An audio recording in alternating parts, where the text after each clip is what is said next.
Our theme for this episode is Heaven and Earth's Enduring Nature. We will explore Chapter 7 of the Tao Te Ching. The content of Chapter 7 can be simply divided into two parts. The first half discusses heaven and earth, and the second half talks about the sage.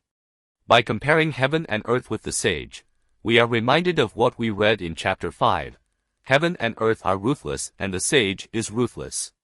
Heaven and earth are concerned with all things, while the sage is concerned with the people. So why can the sage be compared with heaven and earth? In fact, the sage emulates the Tao. He is the ruler who has comprehended the Tao.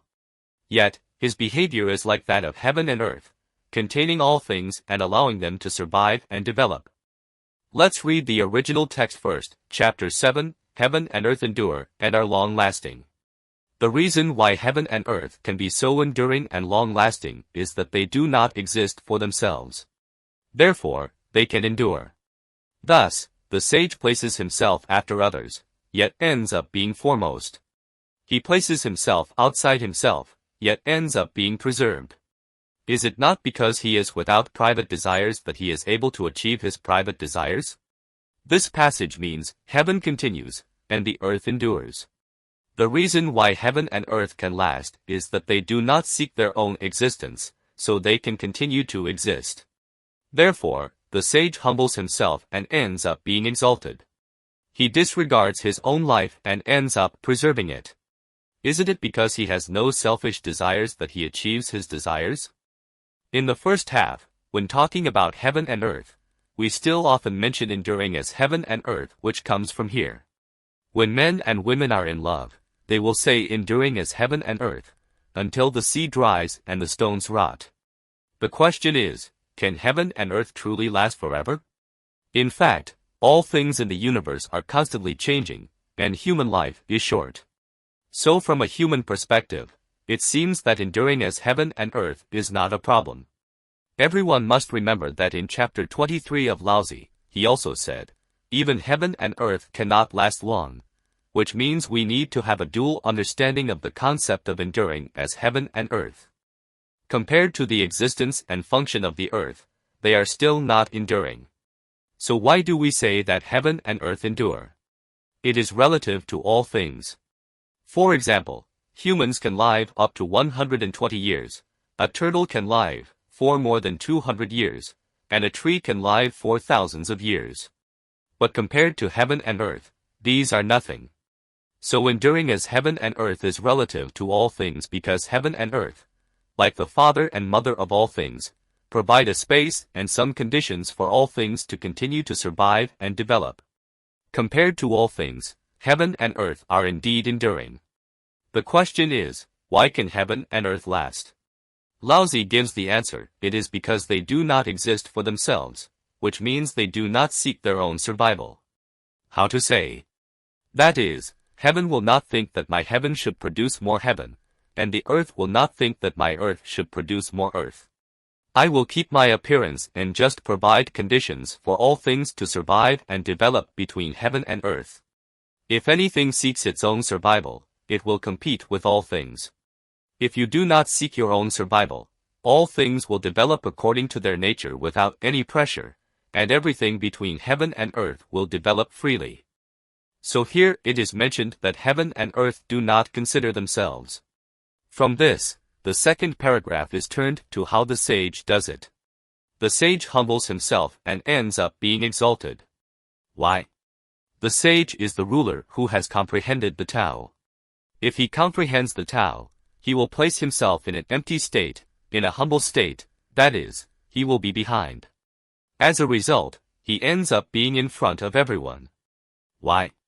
Because if people want to know the correct way, how to survive and develop properly, they will get inspiration from the sage and hope to be enlightened by the sage. The sage is behind, taking a serving position to obtain a leading position. So when it comes to being behind and being first, I am behind, but I end up being the leader. So the next sentence says that the sage does not care about his own life, and as a result, he ends up preserving his life. That is to say, the sage does not consider himself because he has already comprehended the Tao. There is nothing to consider about gains and losses, successes, and failures. He does not need to consider what to strive for, what to preserve. He is the ruler who has comprehended the Tao. He must reflect the Tao in his words and deeds, so that the people feel like all things, with heaven above and earth below. Heaven covers all, and the earth exists everywhere. The people are like all things, and they can develop freely according to their own conditions between heaven and earth. So the sage does not consider his own life, and as a result, he ends up preserving his life. Just like heaven and earth, he has nothing to compete with, and he does not think about how to develop himself.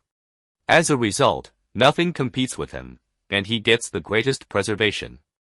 So the last conclusion is worth our consideration. Laozi said, "Isn't it because he has no selfish heart that he achieves his own selfish heart?" This is easy to cause misunderstandings. Some people might say, look, the sage in Laozi still has his own selfish heart in the end. He just uses selflessness as a means. We think this kind of understanding is problematic. Why? Because people have rational thinking, and we need to distinguish between two words when we do anything. One is the result, and the other is the purpose. Most people often confuse the result with the purpose. For example, a student goes to high school, and his purpose is to go to college, but the result may not necessarily succeed. So I ask, if the purpose is not achieved, is the whole process a waste? Perhaps in the process, he learned some knowledge and established a certain outlook on life and values for himself. This result may be more valuable than his original purpose. For example, we read Laozi today. What is the purpose? To learn more about the knowledge of Chinese culture. But the result? We may not necessarily be able to learn it all. But listen to a few words, understand some ways of cultivation, and why to cultivate. This result may accompany you for a lifetime. So for the sage is the ruler who has comprehended the Tao. His purpose is certainly to govern the people. He never thought about his own problems. As a result, when he governs the people, he governs according to the Tao he has comprehended, and as a result, he himself is preserved. In the eyes of others, it seems that your selflessness has completed your selfishness. This so-called selfishness is the selfishness that most people think of. It's like a person who goes to war bravely and ends up surviving. Another person may retreat and run away, and may end up losing his life. These all have some accidental components. But he didn't say that if you want to preserve, you will preserve, if you want to go public, you will go public. No. So what people think in their hearts, their purposes, and the actual results they cause may not necessarily match. So at this time, he said, look, the sage in Laozi's writings, he did not consider himself, and as a result, he was able to preserve himself very well and live a long life. This is our general observation. So in this kind of place, we don't need to think too much. It seems that the sage in Laozi still has some selfishness. This is really not worth talking about. Laozi just describes it like this. From the perspective of ordinary people, we can have our own purposes. But as for the results, we still need to face them positively. The best situation is that you have a very good purpose, but in the end, the purpose may not be achieved, but the result may be close to that purpose, which is also good.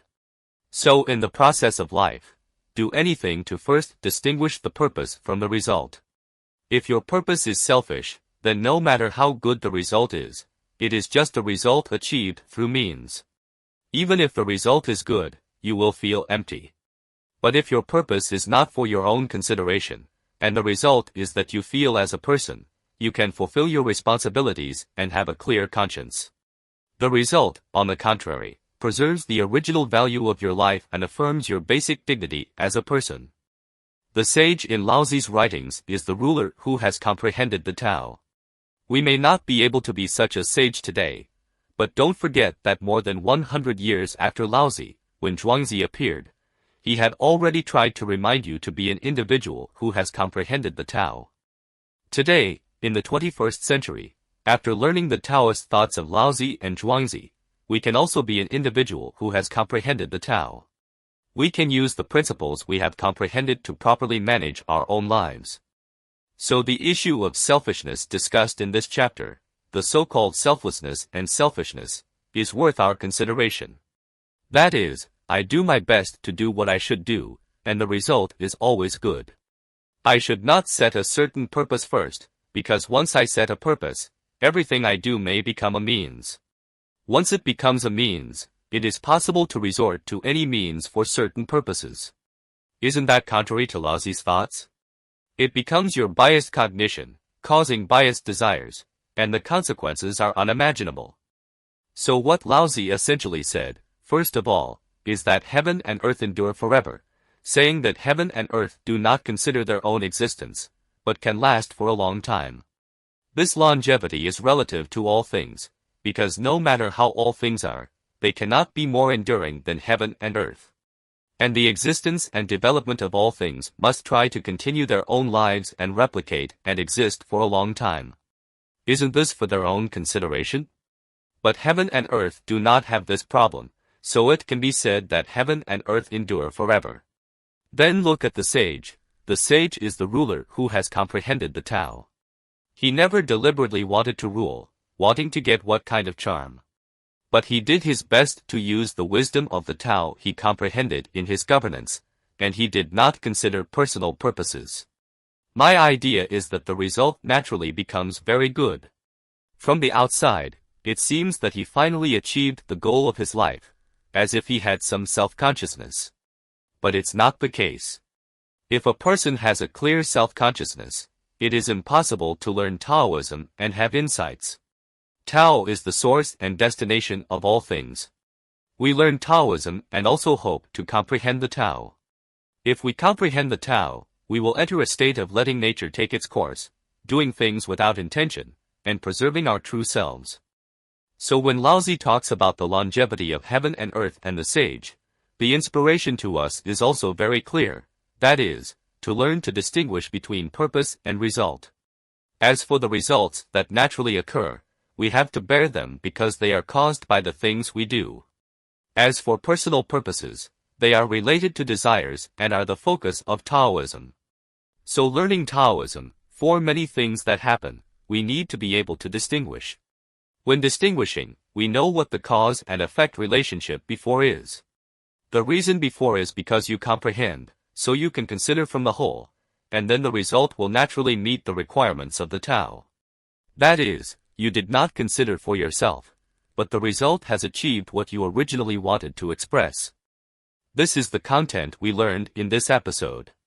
Also, please think about it. Have you ever had such an experience? You do one thing, originally just use your strength, do your duty to do well, and did not want to get any benefits from it. As a result, you do it to the end, and all kinds of benefits come by themselves. Because you did not set out to achieve any purpose, the result has become very good. That is to say, no matter how you imagine, there will be no better result than the current one. So about the distinction between results and purposes, do you have any personal observations or experiences in life that you can share? I would like to hear your opinions.